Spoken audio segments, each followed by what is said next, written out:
નમસ્તે વિદ્યાર્થી મિત્રો, આજના વિડીયો લેક્ચરની અંદર આપનું હાર્દિક સ્વાગત છે।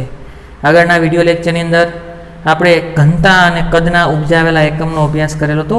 આજે આપણે તાપમાનના જુદા જુદા એકમો, તાપમાનના 3 એકમોમાં માપન કરવામાં આવે। તાપમાનનું માપન માત્ર 3 એકમમાં કરવામાં આવે। ક્યાં? એક સેલ્સિયસ, ફેરનહીટ અને કેલ્વિન। યાદ રાખો, જો તમે સેલ્સિયસ લખો તો ડિગ્રી લખવું જરૂરી છે, અંશ સેલ્સિયસ। ફેરનહીટ લખો તો ડિગ્રી લખવું જરૂરી છે, ડિગ્રી ફેરનહીટ અથવા અંશ ફેરનહીટ। પણ કેલ્વિનની અંદર ડિગ્રી અંશ લખવાનું થતું નથી, બરોબર।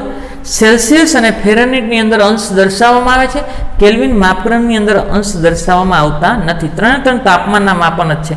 બીજું, જો વાતાવરણનું તાપમાન માપવું હોય ને તો આપણે ફેરનહીટને બદલે સેલ્સિયસ વાળા થર્મોમીટરનો ઉપયોગ કરવામાં આવે। વાતાવરણનું તાપમાન માપવા માટે આપણે ક્યાં? સેલ્સિયસ વાળા થર્મોમીટરનો ઉપયોગ કરવામાં આવે। શરીરનું તાપમાન માપવું હોય તો સેલ્સિયસ અથવા ફેરનહીટનો ઉપયોગ।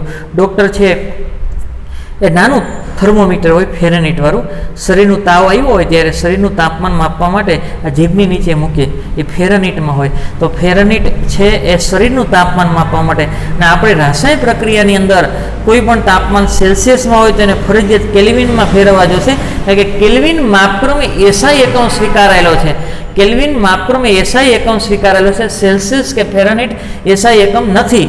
વ્યવહારમાં આપણે શરીરનું તાપમાન માપવા માટે ફેરનહીટનો ઉપયોગ કરીએ છીએ, વાતાવરણનું તાપમાન માપવા માટે સેલ્સિયસનો ઉપયોગ કરીએ છીએ, પરંતુ એસઆઈ એકમ તરીકે સ્વીકારાયેલો એકમ કેલ્વિન છે, એસઆઈ એકમ।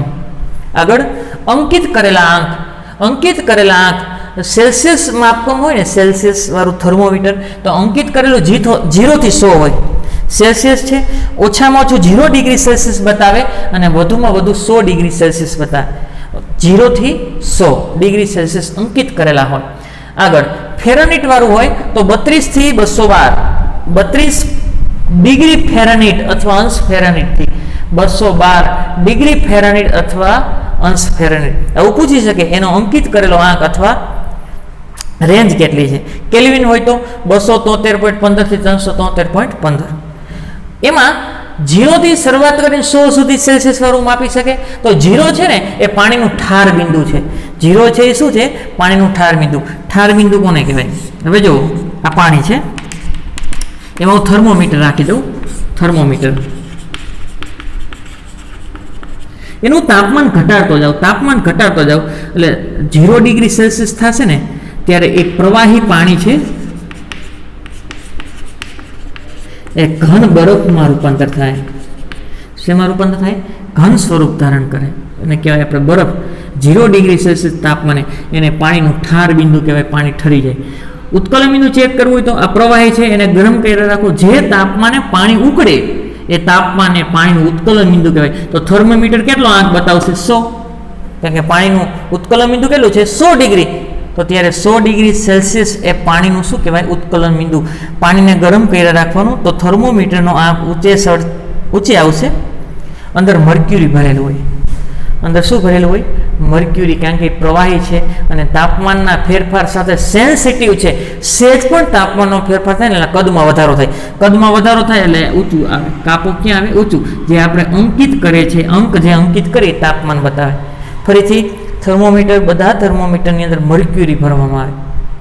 મર્ક્યુરી છે એ પ્રવાહી છે, એ ખૂબ જ તાપમાન પ્રત્યે સેન્સિટિવ છે। સેજ પણ તાપમાનમાં વધારો થાય તો કદ વધે, કદ વધે ને તો કેપિલરીમાં મર્ક્યુરી ઊંચે આવશે અને એ અંકિત કરેલો આંક જ્યાં મર્ક્યુરી આવે એ આંક એ શરીરનું અથવા વાતાવરણનું તાપમાન બતાવે અથવા દ્રાવણનું તાપમાન બતાવે। તો ઉત્કલન બિંદુ કોને કહેવાય? જે તાપમાને પ્રવાહીનું વાયુમાં રૂપાંતર થાય અથવા ઉકળે પ્રવાહી, એને ઉત્કલન બિંદુ। તો ક્યાં તાપમાને ઉકળશે? પાણી 100 ડિગ્રી સેલ્સિયસ તાપમાને, અને પાણી કેટલા ડિગ્રી સેલ્સિયસ તાપમાને બરફમાં ફેરવાઈ જશે? તો 0 ડિગ્રી સેલ્સિયસ તાપમાને। આગળ હવે એકબીજા વચ્ચેનો સંબંધ મેળવી, એકબીજા વચ્ચેનો સંબંધ। તો આની રેન્જ કેટલી છે? 100 થી 0, તો હું 100 - 0 લખું। આપણે તારવણી કરવી છે, તારવણી આપણા સિલેબસમાં નથી, ડાયરેક્ટ સંબંધ જ છે, તેમ છતાં 100 - 0, વધુમાં વધુ 100, ઓછામાં ઓછું 0, તો 100 - 0 કર્યું। આગળ ફેરનહીટમાં કેટલું છે 212 માઇનસ 32, વધુમાંથી ઓછું બાદ કરવું બરાબર 212 માઇનસ 32, આ વધુ અને આ ઓછામાં ઓછું. એવી રીતે કેલ્વિનમાં 373.15 માઇનસ 273.15, 373.15 માઇનસ 273.15. હવે ઘણી વખત ખાલી 273 એવરેજ લીધેલી હોય તો પણ એક જ છે. આગળ આ શું છે સેલ્સિયસ, એને ઓછામાં ઓછી જે આંક છે ને એમાં બાદ કરો. સેલ્સિયસ માઇનસ ઓછામાં ઓછું અંકિત કેટલું છે 0, સેલ્સિયસ ડિગ્રી સેલ્સિયસ માઇનસ 0 કરો. આ શેની રેન્જ લખી છે આપણે ફેરનહીટની, તો ઓછામાં ઓછું કેટલું છે ફેરનહીટમાં 32, તો ડિગ્રી ફેરનહીટ માઇનસ 32 કરું. અને કેલ્વિન એટલે કે એને ડિગ્રી લખવામાં આવતું નથી, ઓછામાં ઓછું કેટલું છે 273.15. હવે સંબંધ મેળવી, પેલો સંબંધ છે સેલ્સિયસ અને ફેરનહીટ વચ્ચેનો સંબંધ મેળવી. સેલ્સિયસ અને ફેરનહીટ વચ્ચેનો સંબંધ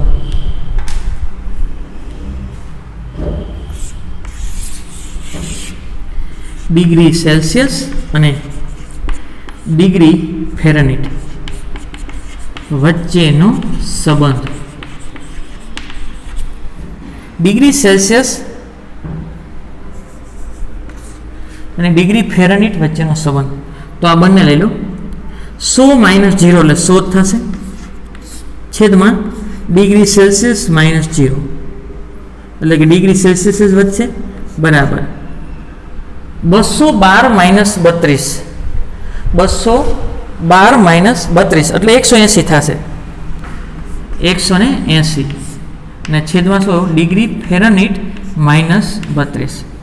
આ 0 કેન્સલ, અહીં શું આવશે 9 દુ 18 અને 5 દુ 10 એટલે કેન્સલ. હવે વધ્યું એ ચોકડી ગુણાકાર કરી દો, ચોકડી ગુણાકાર અહીંયા આવશે તો આવશે 5, અહીં શું આવશે ડિગ્રી ફેરનહીટ માઇનસ 32, 9 એમ 9 બરાબર 9 ડિગ્રી સેલ્સિયસ ને લઈ લો, ડિગ્રી સેલ્સિયસ 5 ને સામેની બાજુ જાવ તો ગુણાકારમાં છે તો છેદમાં આવશે ડિગ્રી ફેરનહીટ માઇનસ 32 બરાબર 9 ડિગ્રી સેલ્સિયસ. આ 5 છે છેદમાં આવશે 32 ને અહીંથી દૂર કરું, બાદબાકીમાં છે સામેની બાજુ સરવાળામાં જશે તો ડિગ્રી ફેરનહીટ બરાબર 9/5 ડિગ્રી સેલ્સિયસ પ્લસ 32. આ સંબંધ મળી ગયો. કોની વચ્ચેનો સંબંધ મળ્યો? ડિગ્રી સેલ્સિયસ અને ફેરનહીટ વચ્ચેનો સંબંધ. તો ડિગ્રી ફેરનહીટ બરાબર 9/5 ડિગ્રી સેલ્સિયસ પ્લસ 32. તમારી ટેક્સ્ટ બુકની અંદર છોકરાઓ ખાલી આ જ આપેલું છે, તારવણી કરી. હવે જો જુદા જુદા એકમમાં કન્વર્ટ કરવું તો થઈ જાય, તો એની પહેલાં આપણે ડિગ્રી સેલ્સિયસ અને કેલ્વિન વચ્ચેનો સંબંધ મેળવી લઈએ. કોની વચ્ચે? ડિગ્રી સેલ્સિયસ અને કેલ્વિન વચ્ચેનો સંબંધ. તો સૌ પ્રથમ 100 માઇનસ 0 ડિગ્રી સેલ્સિયસ અને કેલ્વિન વચ્ચેનો સંબંધ.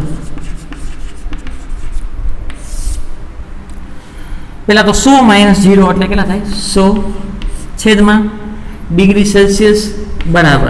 હવે આ 373.15 માઇનસ 273 એટલે 100 થશે અને છેદમાં શું આવે કે માઇનસ 273.15.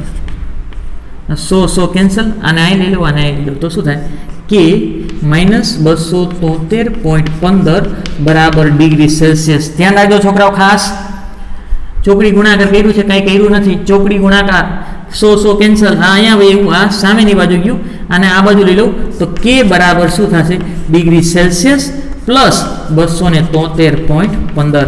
ઘણી વખત આવું લખેલું હોય કેપિટલ ટી, તો ડિગ્રી સેલ્સિયસ ને સ્મોલ ટી દ્વારા દર્શાવી પ્લસ 273.15. આ એની વચ્ચેનો સંબંધ થઈ ગયો. તમારી ટેક્સ્ટ બુકની અંદર કેલ્વિન અને ડિગ્રી સેલ્સિયસ વચ્ચે માત્ર સંબંધ આપેલો છે. આ રીતે તારવી શકાય, આ રીતે તારવી શકાય. ફટાફટ સ્ક્રીનશોટ પાડ્યો, પછી આગળ ગણતરી કરી.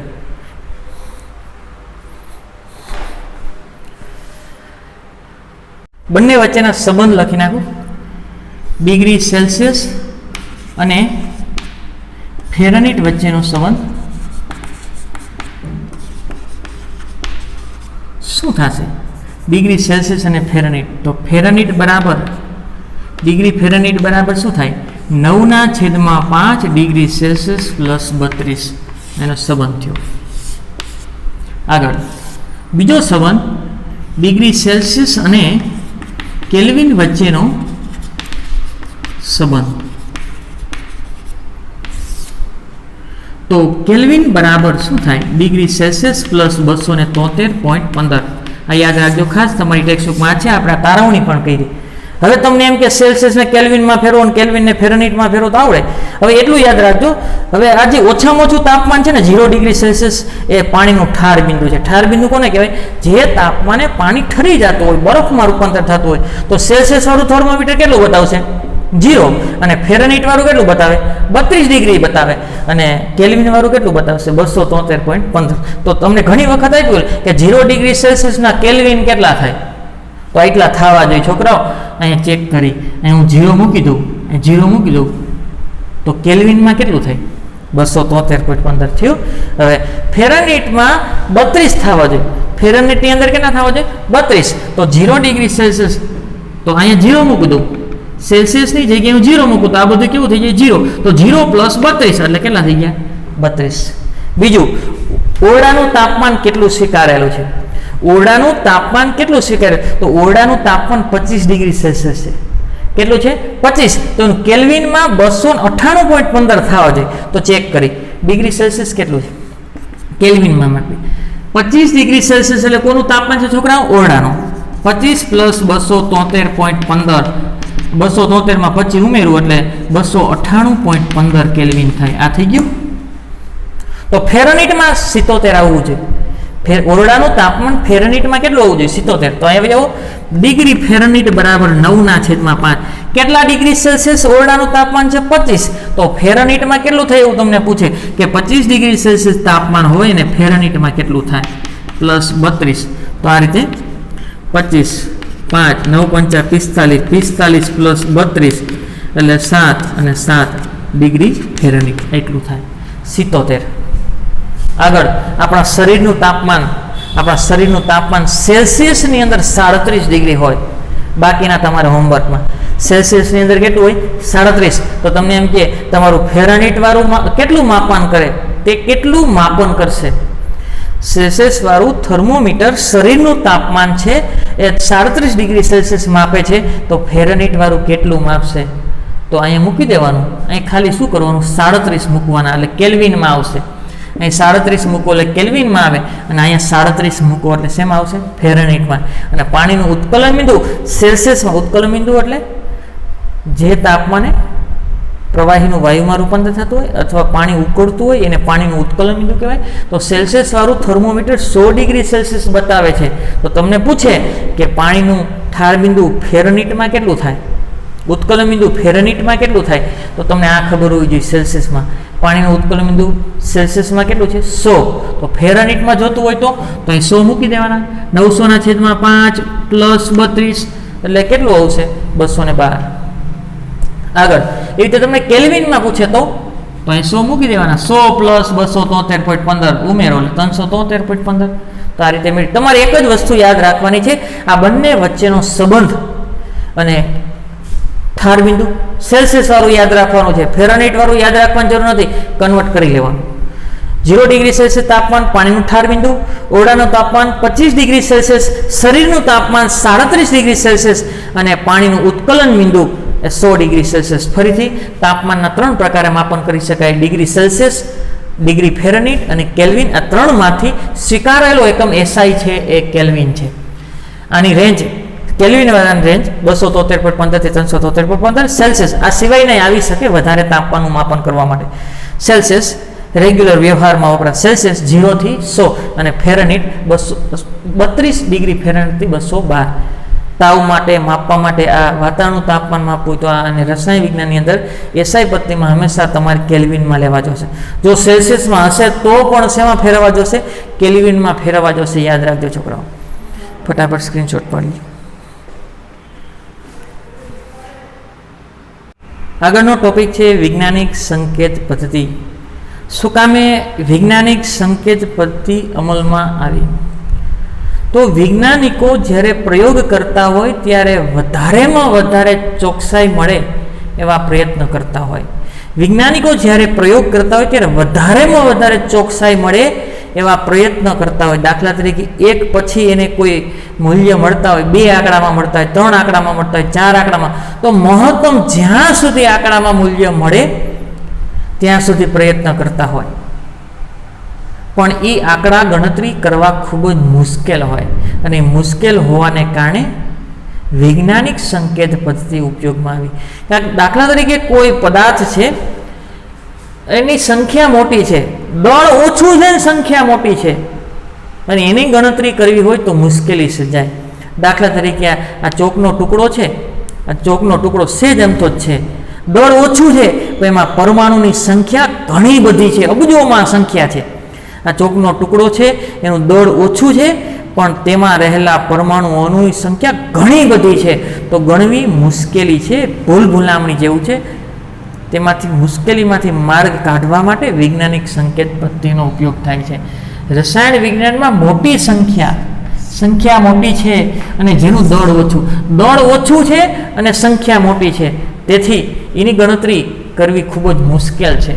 જેના નિવારણ માટે વૈજ્ઞાનિક સંકેત પદ્ધતિ, દાખલા તરીકે 2 ગ્રામ એટલે દળ કાંઈ ન થાય. આ ચોકનું વજન કરવા જાવ ને તો એ 10-15 ગ્રામ થાય. 2 ગ્રામ એટલે થોડુંક જ દળ છે. 2 ગ્રામ હાઇડ્રોજન છે, તો એમાં સંખ્યા જોવું કેટલી સંખ્યા હોય એટલી હોય.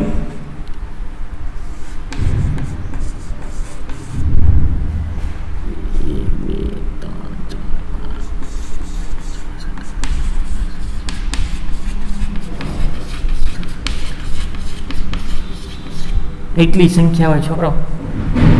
2 ગ્રામ ખાલી હાઇડ્રોજન હોય ને તો H2ના અણુઓની સંખ્યા એટલી બધી છે. પોઈન્ટ અહીંયા લઉં તો 1 2 3 4 5 6 7 8 9 10 11 12 13 14 15 16 17 18 19 20 21 22 અને 23. આમાંથી માર્ગ, અને આમાં જો તમે મીંડા ગણો તો ક્યારેક ભૂલાઈ જાય.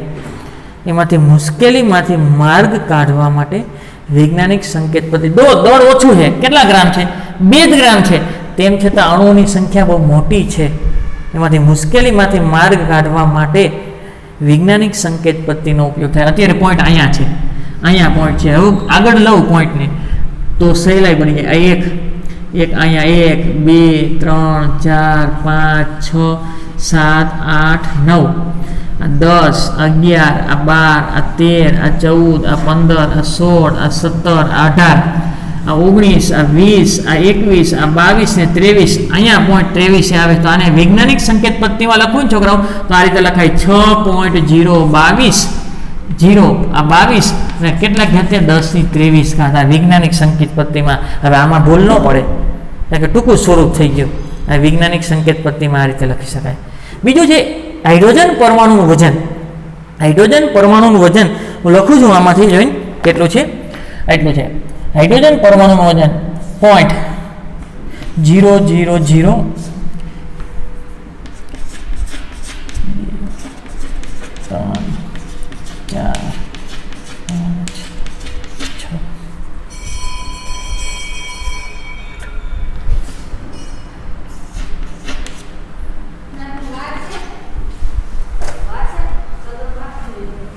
હાઇડ્રોજન પરમાણુનું વજન છે કેટલું? 1 છે. અરે 1 કરતાં પણ ખૂબ જ ઓછું છે. 1 કરતાં પણ ખૂબ જ ઓછું છે. કેટલા મીંડા? 1 2 3 4 5 6 7 8 9 10 11 12 13 14 15 16 17 18 19 20 21. અહીંયા મારે પોઈન્ટ લેવો હોય. હવે આમાં 21 મીંડા છે. હવે ક્યારેક તમારે ભૂલ પણ પડે. અત્યારે પોઈન્ટ અહીંયા છે, ખૂબ જ ઓછું છે. તો વૈજ્ઞાનિકો ચોકસાઈ લાવવા માટે પૂરેપૂરા પ્રયત્ન કરતા હોય. આપણે તો લખતા હોય તો 1 આંકડા પછી 2 પોઈન્ટ લખતા હોય તો 2 પોઈન્ટમાં 0 છે. 21 મિનિટ સુધી કાંઈ નથી. ત્યાર પછીના પરિણામો આવવાની શરૂઆત થઈ. તો હાઇડ્રોજનનું દળ ખૂબ જ ઓછું છે. હવે આ સંખ્યા ગણતરી કરવી એ ખૂબ જ મુશ્કેલ છે. એમાંથી માર્ગ લાવવા માટે વૈજ્ઞાનિક સંકેત પદ્ધતિનો ઉપયોગ થાય. પોઈન્ટને હું આગળ ધકેલું તો માઇનસ ઘાતમાં શું થશે? વધારો. તો વૈજ્ઞાનિક સંકેત પદ્ધતિને જો ઘાતાંક સ્વરૂપમાં લખવામાં આવે તો ઘાતાંકીય સંકેત આ રીતે લખી શકાય.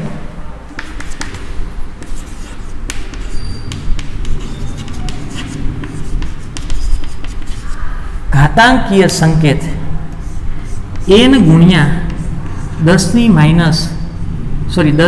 n ઘાત, જ્યાં n છે ને n બરાબર 1.00 થી 9.99 સુધીની કોઈ પણ સંખ્યા હશે. n છે એ શું હશે? 1.00 થી 9.99 સુધીની કોઈ પણ સંખ્યા. જ્યારે ઉપર ઘાતાંકમાં n છે, સ્મોલ n છે, એ ઋણ અથવા ધન ઘાતાંક દર્શાવે છે.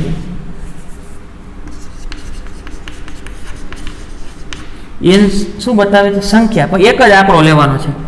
1 થી માંડીને 9.99 હોય, 10 નહીં. 1 થી માંડીને 9.99 સુધી હોય, 10 નથી. અને ઉપર શું બતાવે કે આ ધન ઘાતે હશે અથવા ઋણ ઘાતે હશે. દાખલા તરીકે આવું હોય તો વૈજ્ઞાનિક સંકેત પદ્ધતિમાં દર્શાવવાના છે. 0.00000 આવું છે, અહીંયા 1 છે, તો આને વૈજ્ઞાનિક સંકેત પદ્ધતિમાં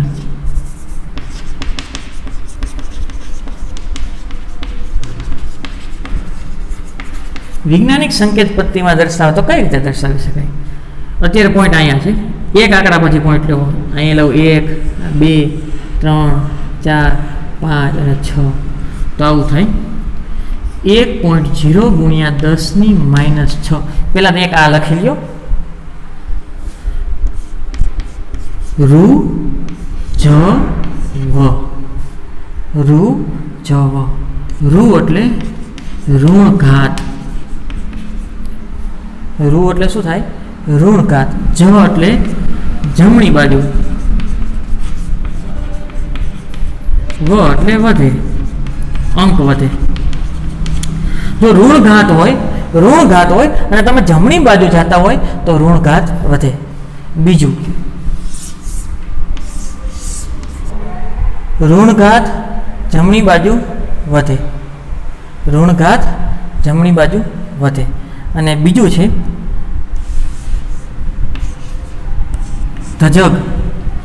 ધ એટલે ધન ઘાત, જ એટલે જમણી, અને ગ એટલે શું થશે? ઘટે. ગ એટલે શું થશે? ઘટે.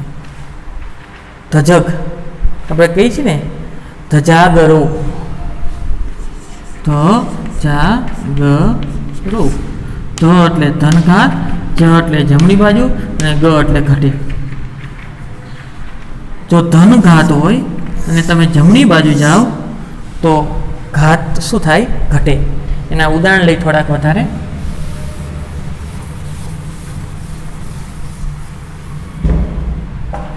જો દાખલા તરીકે આવું હોય, 0.0001 ગુણ્યા 10⁻15 આવું છે, અને વૈજ્ઞાનિક સંકેત પદ્ધતિમાં લખવા છે.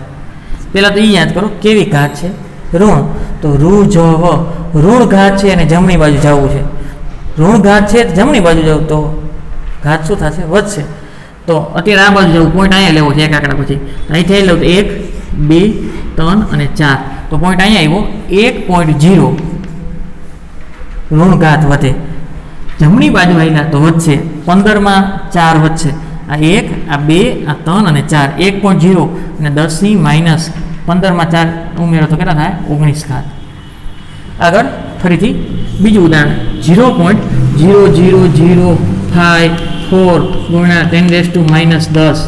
આને વૈજ્ઞાનિક સંકેત પદ્ધતિમાં લખવા હોય તો અહીંયા પોઈન્ટ લેવાનો છે એક આંકડા પછી. કારણ કે એક કીધું તો 1 થી 9.99 હોવું છે, તો પોઈન્ટ હું અહીંયા લઉં. જમણી બાજુ હાલવું છે? હા, જમણી બાજુ. કેવી ઘાત છે અત્યારે? ઋણ. તો અહીંથી 1 ઘાત, 2, 3, 4 અને 5. તો અહીં લખું 5.4 ગુણ્યા 10⁻10 તો હતી, તો અને 5 એકમ જમણી બાજુ ખઈશા. ઋણ ઘાત હોય, ઋજવ ઋણ ઘાત જમણી બાજુ વધે. કેટલા એકમ વધશે? 1, 2, 3, 4 અને 5. 5 એકમ વધશે. 10 હતી તો કેટલી થાય? 15 ઘાત. આગળ હવે પછી ડાબી બાજુ હાલો તો એનાથી ઉલટું આ રીતે 1, 2, 3, 4, 5 ગુણ્યા 10⁻12 ઘાત. આવું હોય તો આને વૈજ્ઞાનિક સંકેત પદ્ધતિમાં. અત્યારે પોઈન્ટ ક્યાં છે? અહીંયા છે. અત્યારે પોઈન્ટ અહીંયા છે. નક્કી બાજુ ઘાત કેવી છે? ઋણ. તો ઋ જ વ એ જ આવશે. ઋ જ વ ઋણ ઘાત હોય, જમણી બાજુ હાલો તો વધે.